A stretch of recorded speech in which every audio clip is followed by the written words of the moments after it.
you talk about main streets that are kind of crumbling and in disrepair.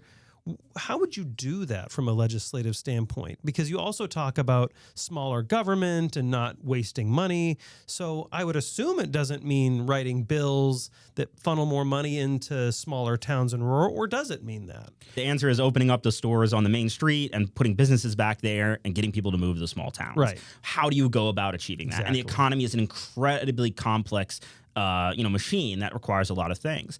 That being said, I don't necessarily think that those two ideas you just put forward are incongruent, right? Yes, we want a smaller government. We want to reduce government waste. I'll talk a lot about returning to the three core principles of the government, right? I do think that you can continue to slash government spending aggressively any way that is not benefiting the American people and especially targeting the American middle class while still having programs that encourage growth in small towns, right? So yes, there may be tax incentives you can use. There may be spending that's currently being wasted right now in other areas, which if you're still going to have that spending, you should focus it on small towns. You should focus it on developing the infrastructure that allows small towns to thrive. And one of the big problems that they face in their area is that they don't have a 4-lane highway anywhere near them. That is pretty much a prerequisite for many large companies to open distribution centers,